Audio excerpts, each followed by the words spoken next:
Acevedo Aesthetics Corp. This is Made in House. It's the show where we chat through various topics on design, culture, and the business of creativity. Now say hello and welcome Carrie and Angel. Hi, babe. We're back. Yeah, because the last episode, Jessie breaking down her career, and I'm back again. So You're back. Welcome back to the club. Welcome to Made in House. We did it again. 10th episode. Pat in the back. 10th episode, and wow, season 1. This is it. You know, we started, and from the bottom, and now we're here. Still at the bottom. Yeah, we're still at the bottom. Making our way up. How are you feeling? I feel good. I'm excited. How do you feel so far? Like the last episodes, guest house episodes. Mm-hmm. How did you feel about it? I'm proud of us. I think we set out to do something and we did it. We stuck with it. Yeah. And I think that was the goal from the beginning. We were going to do something and we were going to try and stick with it. I think we've had really great conversations. I'm excited to have more guests on the show in the coming seasons. Yeah. But I feel like we did it. We did it. We did it. Yeah. We have a good lineup of. I'm so happy that we're surrounded by. Oh my God! So many talented people. Yes. We don't have a scarcity of friends. We don't. And family to feature, but maybe in a few seasons yeah. from now. Speaking of features, Avon Cam. Yeah. I don't know, Della. Can you zoom into? I'm shooting 4K, Della, so you should be able to zoom into the. Where's Avon, Cari? I don't know where he is. Where's Avon? Guys, remember when we told you we were going to get a nanny? We did. So Avon's going to start making his appearance. Yeah. And he's going to land on Angel's lap. Wow, I mixed you guys up. Yeah. But he's here with us with Miss Gracie. And there's Miss Rachel, but now we have Miss Gracie. Miss Gracie. And there he is. Of course he's going to try to grab. There he is. Say hi, Avon. We were actually joking around because he's been the most quiet he's ever been since we've set up. Yeah. So we want to send a special shout out to Grace. She's amazing. We literally couldn't do this without her. Yeah. As you guys can tell, all the times that we've had technical difficulties, you know. Yep. So we're so thankful for Grace and the whole Meyer family and Ty and Carolyn. Are you looking at Avon, or are you going to respond to what I'm saying? He's so cute. I love him. Okay. We love you, bud. All right, buddy. Okay. All right. But you had to make a cameo. Yeah. This is a recording of Avon's growth throughout these last months. So we started the show in May, and it's currently August, almost September. Right. So he's grown, 3 months since? Because he was around 5 months. He's 8 months, yeah. So I'm like you that, guys have seen the growth of Avon, and we forever have. It's true for season recorded. 1. That's right. All right, baby. We have a topic today. Yeah. For this last episode, we were thinking there's plenty of things that we want to talk about, but how can we end it with something like juicy and valuable for people while they can chew on it while we are taking some, not a break, but kind of time off, until season 2. So today's topic is called 5 Things I Wish I Knew. Dot. Your face. When we started... I'm so sorry to interrupt you. We shouldn't do this when we're introducing a topic. But the face you just made reminded me of that video we watched yesterday, which I think we need to show the whole world. Maybe not in the show, but we need to post it on YouTube for the PalmPass. The video of the PalmPass. Angel makes the funniest faces. He's so... We've done quite... Yeah. Thank you. Appreciate it. How do you say that? Cari thinks I'm a little animated. Eso es. Animated. Uh-huh. I think, I watch a lot of cartoons and... Okay. Back to the topic. I think we're going to have to timestamp it. 5 things I wish I knew when I first started. We're going to put career, but also a business, studio. Sort of 5 things we wish we knew when we first started the journey of building a design business. Yeah. I don't know. Is that going to be the title of the episode? Probably. Something like that. Sure. Right. So Tell me, Kari, what's one? I guess let's start with number one. Number one. What's one of the? We wrote them down. I was like, I don't remember. Kari's cheating. What would you say? What would you say is number one? One of the top ones. Are these like in order, or are these just in no particular order? They're not in any particular order, right? They're just sure. Okay, so I'm just gonna start with sure. I wish I would have known more business principles starting out. Okay. And I wish I would have understood better the way that design works in business and the function that it has in business. Okay. If you guys you've watched the show, you know that we both went to art school. In art school, it's pretty comprehensive. You know, you go through a lot of classes. It's 2 to 3 years of school, right. And they teach you a lot of detail, but they don't teach you a lot of business principles, not just for running a business, but just if you are working in an agency or a creative director or just in a role where your decisions have a financial impact or a conversion impact. I think it's important to have that viewpoint and that lens, that anchor, to be able to design and create things that hit a bottom line, you know? And so honestly, it would have saved me so much work. I'm still trying to figure it out because I didn't go to business school and I don't know business principles, you know? I learn them as I go, but it would have really been super helpful to just know how to do certain things, you know, how to do formulas and equations, how to figure out if something's working, how to track data, like, I don't know, just stuff. Okay. Basic principles. You know how like you go to art school and they teach you design theory, you know, and like you learn about contrast or color, you know, and the color wheel, like that kind of philosophy. I wish I knew. I had a better understanding of that stuff starting out. 100%. Design school. I don't know if any. Maybe SVA or the ones in New York. Maybe they have, or maybe at school. I'm not really sure, but I know for us, it was all really design heavy, and which is good. Fundamentals, which is good. I think we had one class of copywriting. Or no, actually no. Copywriting wasn't even the same thing. Copywriting was actually writing copy, right? It wasn't. It wasn't copywriting or trademarks and stuff. 100% business principles. That's not something that's taught in school, and you just kind of learn a la cañona, or I don't know how you say that. You learn by doing in the fire, you know. Do you have any examples? Like I'm thinking, you're talking about formulas. You're talking about building a business. Even like, for example, here in Florida, you got to go through Sunbiz to open up an LLC or an S corp or something like that, and then register with the IRS. Yeah. Those things we found out on in the streets. You know what I mean? We found out value proposition. I ended up finding that out when I joined the Future, like demographic, target, all that stuff. Do you have any examples, like any other examples of things that you wish you knew? Yeah, I think for running the creative business, having an understanding of like numbers that you should be paying attention to, you know? So like, for example, you have gross profit, you have total revenue, like those kinds of things where I'm like, I'm still Googling because I can't, sometimes I don't understand what this, you know, I just wish I had a better understanding. So when we're looking, you know, in our QuickBooks or, you know, how much money came in that month, we like had a better understanding to make decisions, because those numbers, they inform you how your company's doing. Right. In the sense of like a creative director role where you have a little bit more of a stakeholder role in a company, you know, I wish I understood things that business-minded people care about, actual stakeholders, so that when I'm pitching or when I'm proposing an idea, I'm keeping that in mind. Because sometimes as a creative, you can just get caught up in making fun and cool stuff, you know?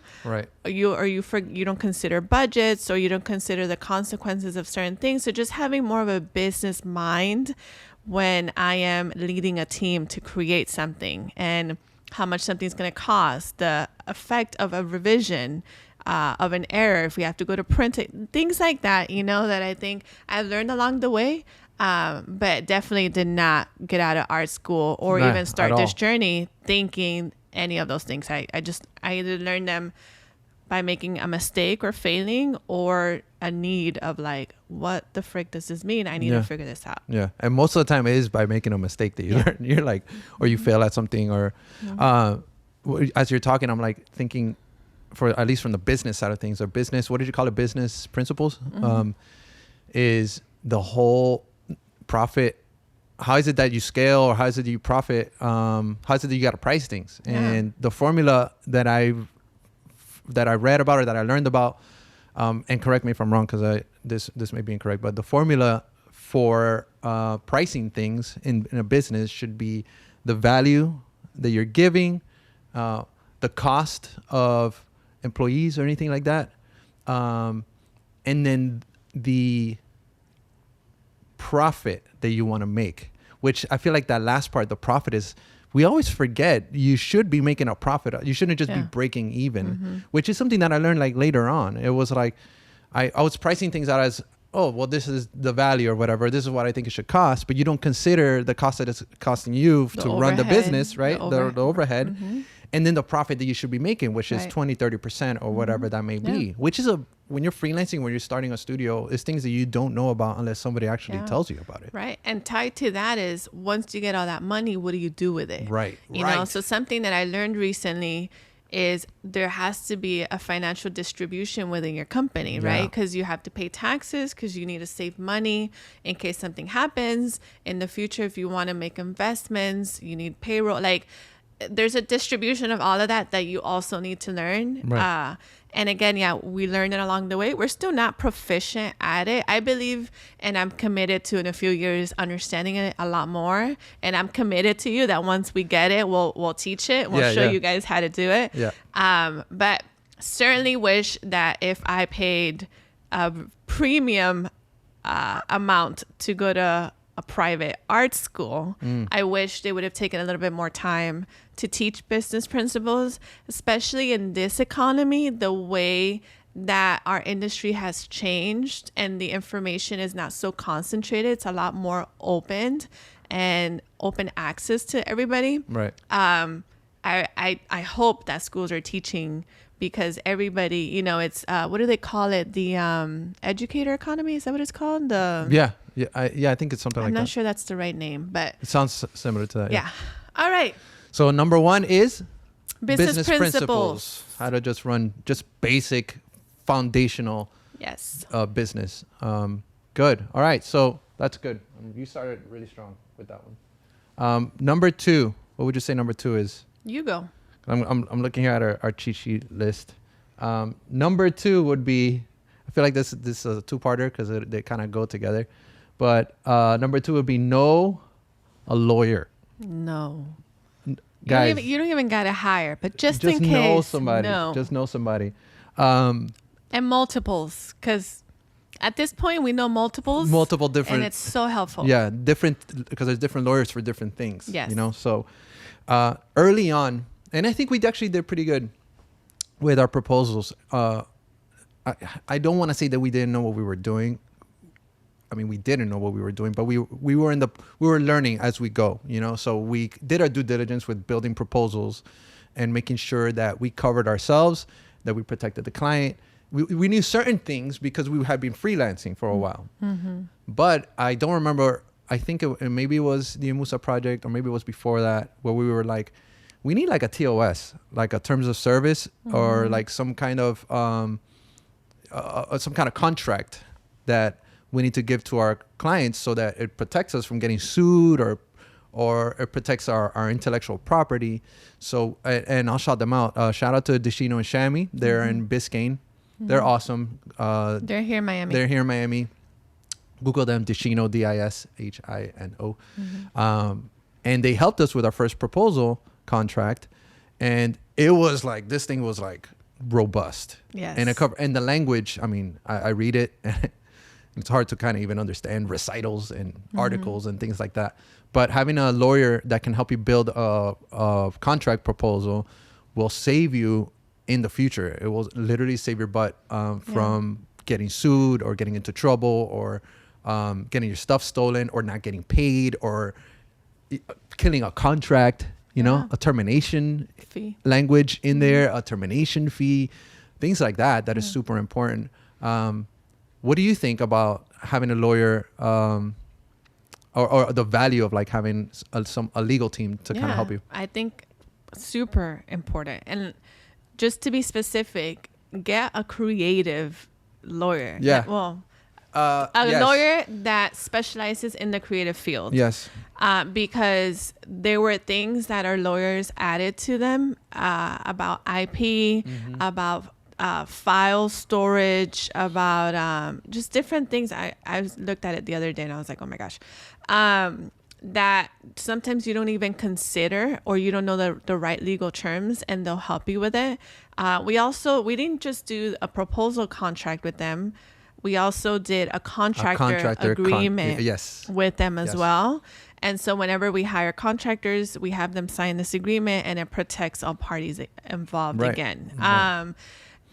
And so I think it's super important. Valuable. To be honest, the best bet for you is to have a friend that's a lawyer, because sometimes you have questions, and they charge you for the call. Exactly. So if you have a friend or somebody that kind of knows, you can hit them up and, hey, what do you think? Blah, blah, blah. And they'll kind of guide you. But then when you actually need to take action, then you can hire somebody, because you do have the lawyer available. And again, like you were saying, you can call them, but they charge for their time, as they should, so it's good for you to have lawyers. And just whenever you come up against something, it's like having a really wise person on your team that knows stuff that you'll never know, because you don't just deal in that field. That really equips you, especially when you need it most. Yeah, and also considering that how things change, how the law changes, and how things, you may know something now like AI, and we'll probably talk about that in a sec. But I want to send a special love and hello to Melissa. We're just shouting out. I know, people. We're just giving out our resources. Okay. Man.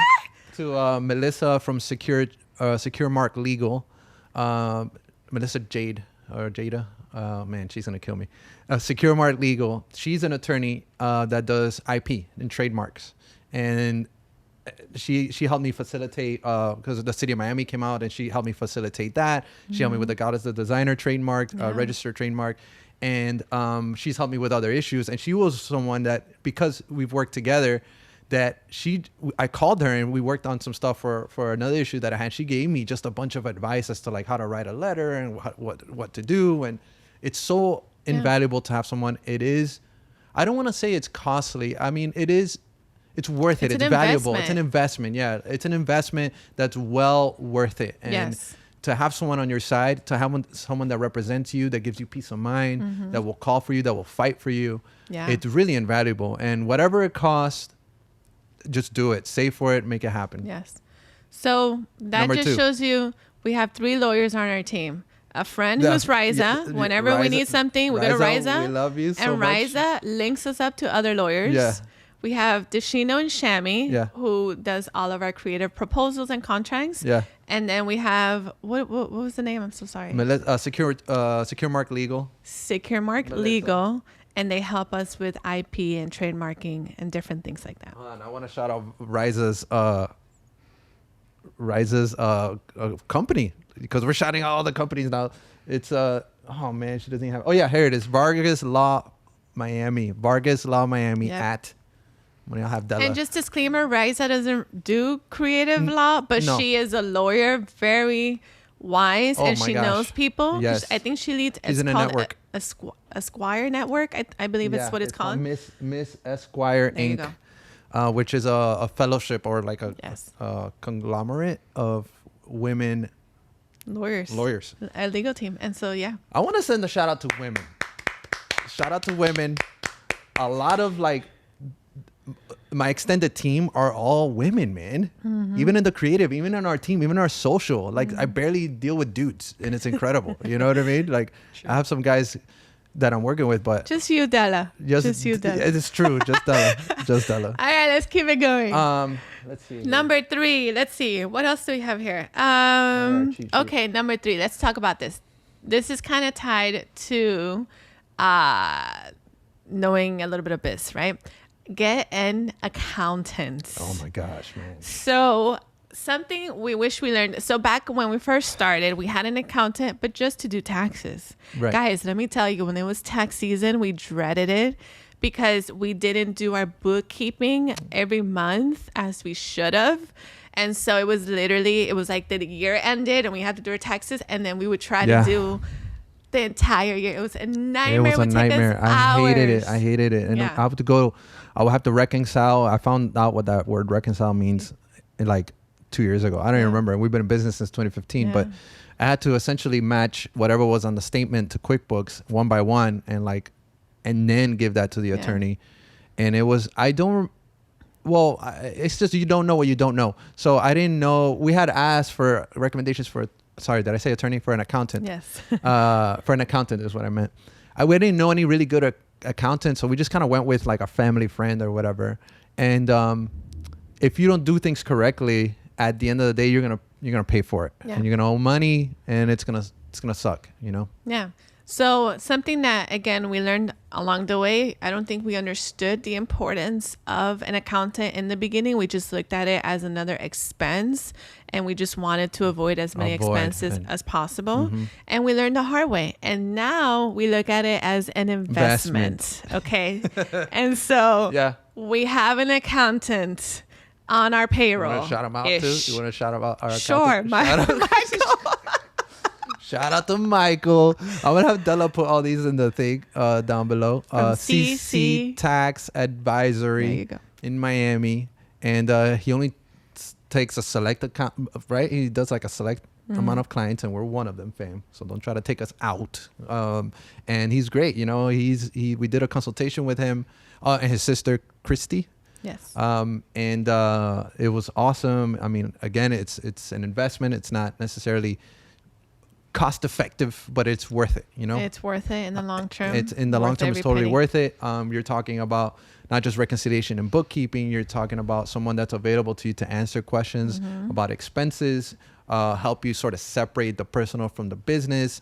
One of the things he was telling me was like, you guys need certain credit cards you need to open up.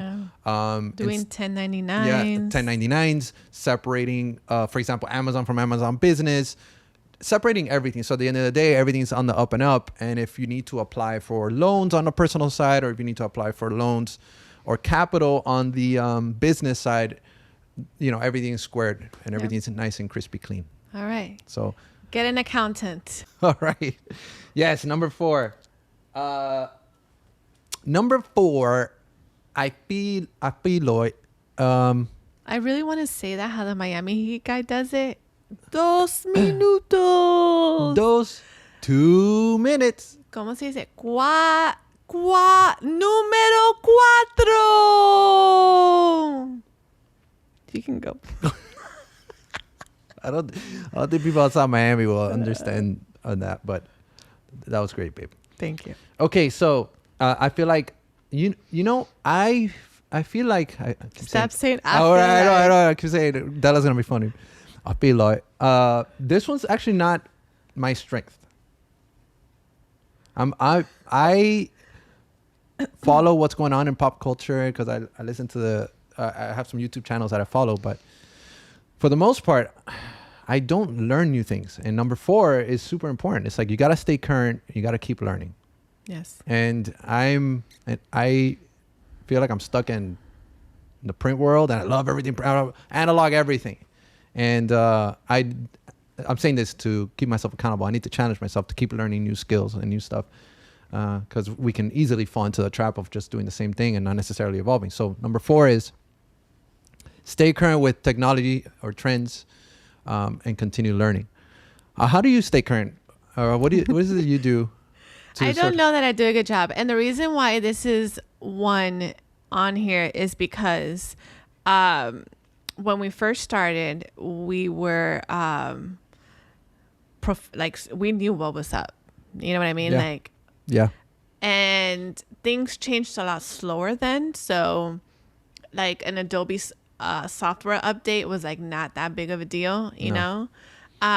It was fixing bugs or whatever. Now an Adobe upgrade is like a new technology. All new technology. And so we added it to the list because we stayed current when we were younger, when we first started, because we were new and we were still learning a lot of things specific to our career as graphic designers, you know, and I think that came natural. Now, over time that we have grown in our ability to be graphic designers and we do it pretty well, that learning curve or like practice or habit has slowed down a little bit.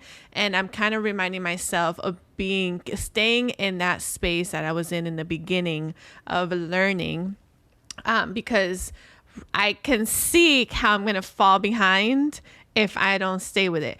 The other thing is like being selective about it, because to be honest, I'm not interested in being like AI proficient, you know, so I'm not going to learn everything about AI. Right. And you don't need to. You have people for it. Or I'm not really interested in Photoshop's new way of cutting out my background. It'll speed up my workflow, but I'm more interested in hiring somebody that can do that than me doing it myself. So I am being selective in what I do keep up with, but we do think it's important for you to stay current. And I think we're getting older and we start feeling it. Like I had a Gen Zer here the other day and she's like, spending. What did she say? You're spending? You're sending me. Oh, you're sending me. I know what that means. What are you talking about? What are you saying? Yo creo que ya son invento. I don't know if that's a Gen Z term. No. It could be.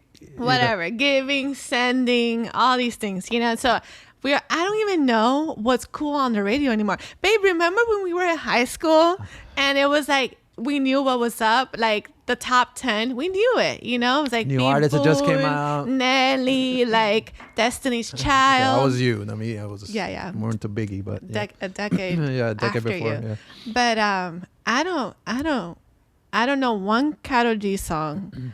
I don't know who's booming.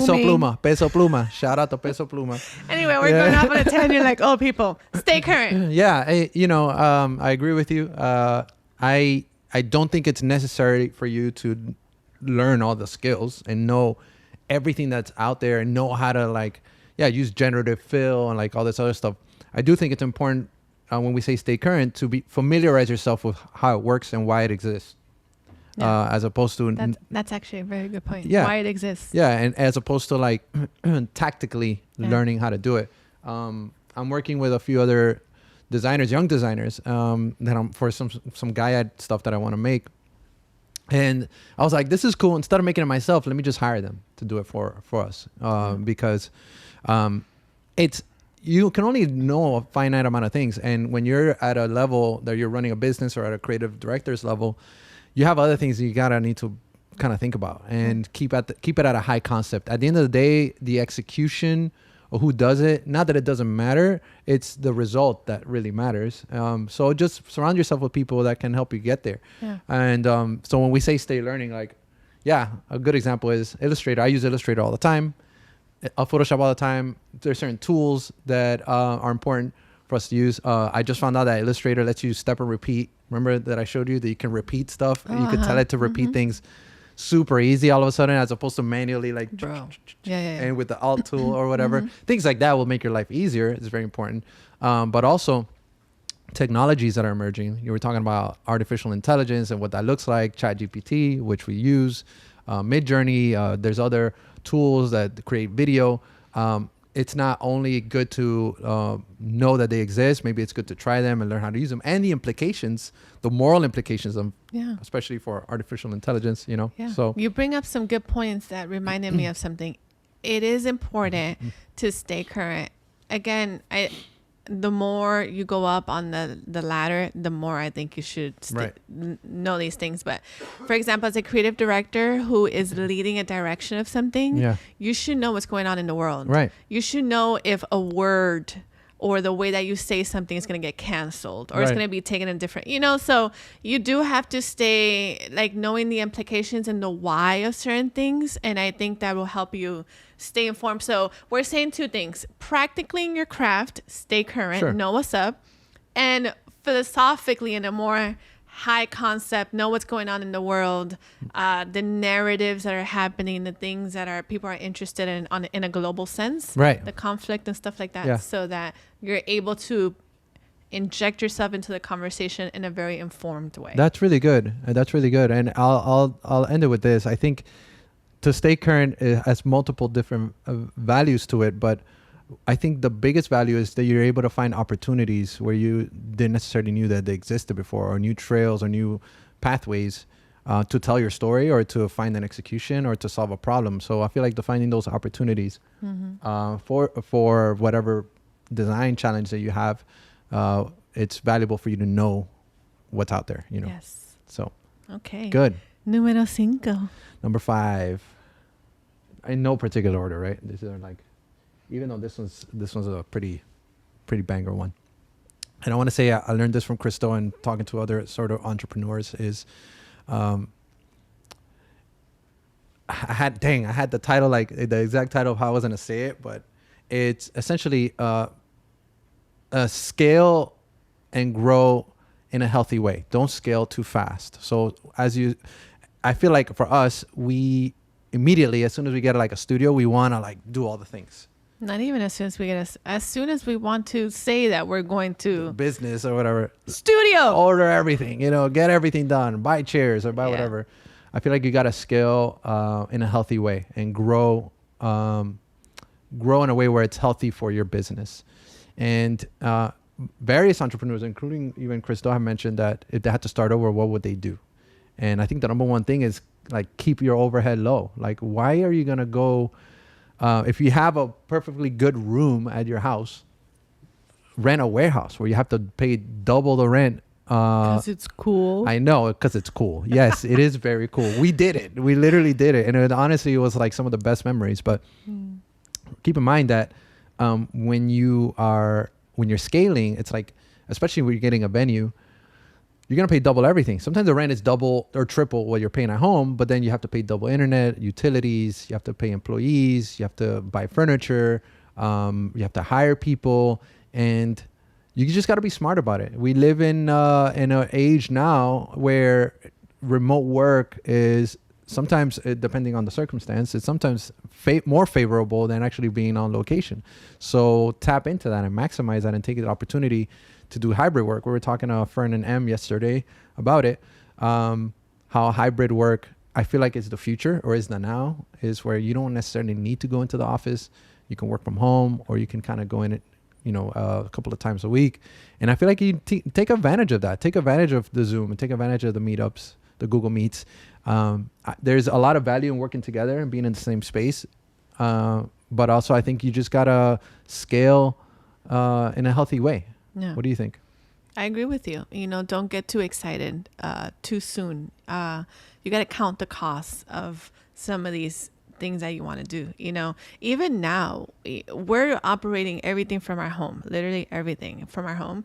And we cannot wait for the day that we have our studio. Right. You know what I mean? Even now, even though we've done it and we know what it feels like and we know the hardships of it, just having a space that's like your creative space, right, and a reflection of that is like the coolest thing for Angel and I, you know? So even now we're itching for it, but we know it's not the right time.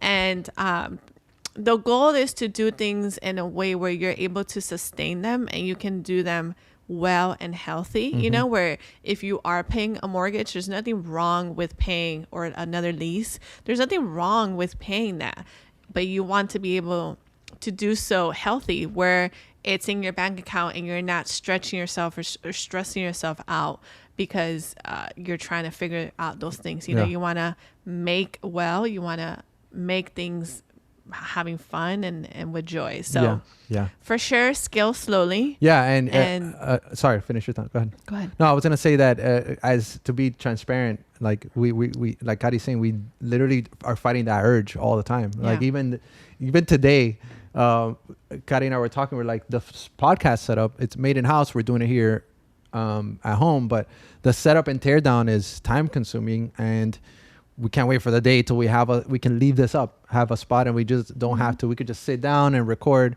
We just can't wait for that day, you know? So let that fuel you into getting there when you're supposed to be there. Right. So when you have a healthy, when you're in a healthy growth spurt where you're able to afford it And even if you lose clients or whatever, you're not going to be stuck with, exactly, with this rental fee that you can't afford, So good. That's number 5. Okay. Wow. We did it. We did it. That is 5 things we wish we learned when we first started. Do you have any bonus ones that you wanted to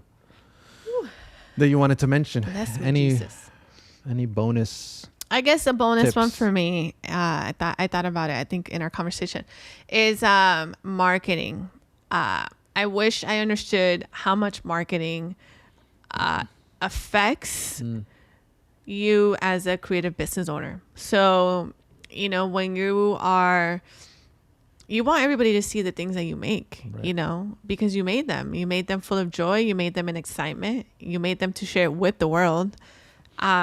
There's so much noise. There's just so much noise. There's so much out there, especially in today's day and age. Everyone's in everything. Yeah. And it's only going to get worse in the sense that there's just going to be more, and the competition is intense. And so knowing how to market, how to talk about things, how to put them in the right people's faces, having a strategy, having budget to advertise, knowing that's another thing. We need to know more people that are better at marketing, at knowing how to do a pixel and how to do A/B testing. Like that's another area that we're still learning, and we actually don't know a lot of people. I'm sure if we ask around, we'll find. But if you ask me right now, tell me somebody that that does really good marketing. I don't have a name for you. I would say, well, yeah, that's true. I would say that doesn't like expert, like results. The only person that I know in our sphere that I feel like does a good job of existing in the right spaces is probably Paul Weaver. I feel like he's done a good job of. I get his ads all the time. Shout out to Paul. But he's not the one doing the ads. I know. He has. Yeah. I know. But I'm saying is he exists. He exists on Instagram. I get his ads, and it makes me want to what is it? What's this business? Photography. Freelance photographer. I shout out to him 100%. I feel like it doesn't matter how good you are if people don't know you exist, and that's something that I remember in portfolio review back in the Art Institute.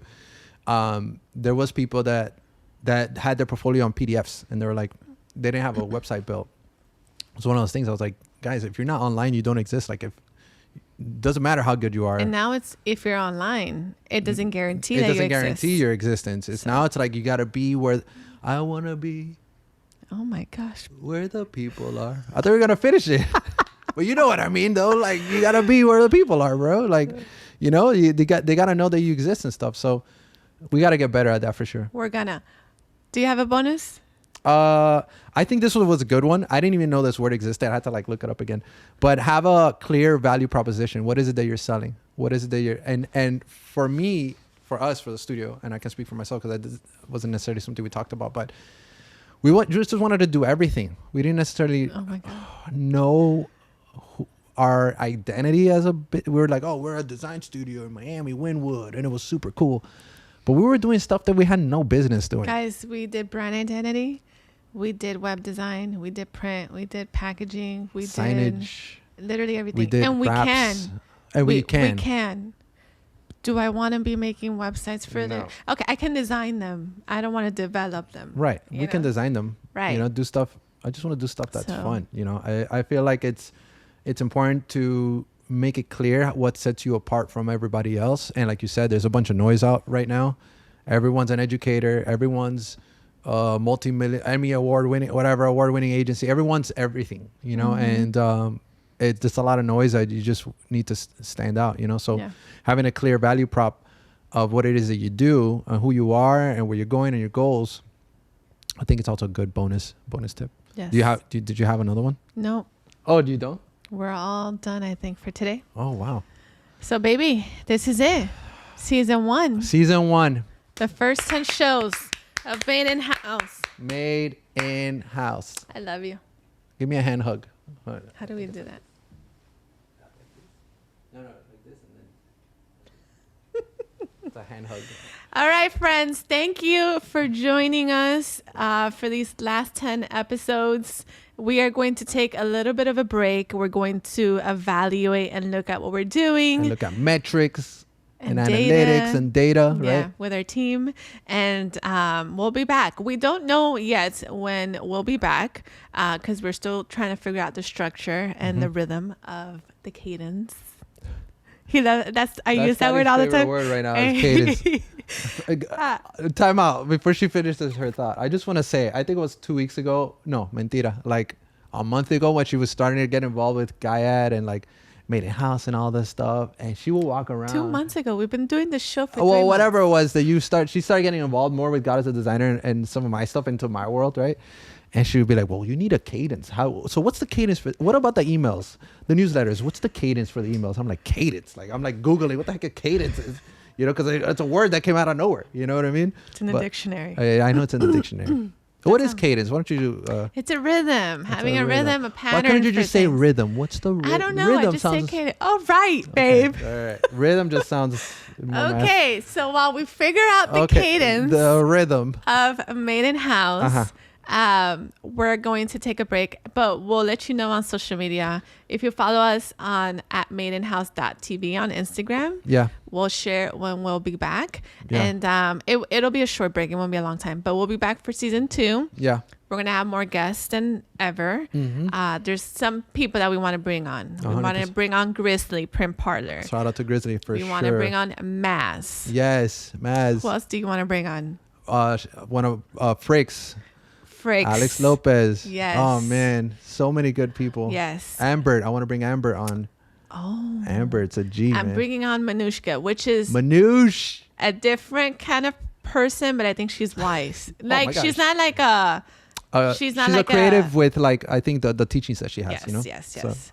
So it's gonna be fun. I think you guys will enjoy it. We want to bring more diversity, different people in different seasons. Yeah. Different stories. We want to keep equipping you and reminding you that you're on the right track. You just keep at it, and you'll figure your way. How we say, Pastor Rich says, if you don't quit, you win. 100%. And we're gonna keep doing this for free and like, you know, putting out the content, valuable content that hopefully that you find valuable.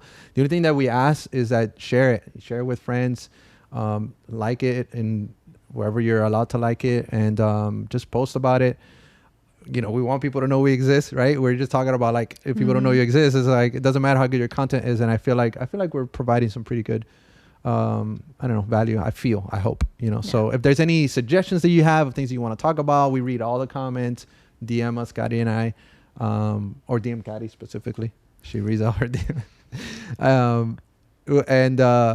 Anyway, that's all right, baby. I love you. Great job. Proud of you.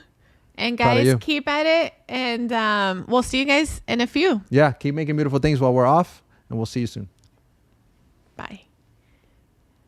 Thank you for joining Made in House. On your way out, if you would be so kind to follow, subscribe, and or like our episode in the relevant social media platforms. Feel free to share this episode with your colleagues. And, as always, keep making beautiful things.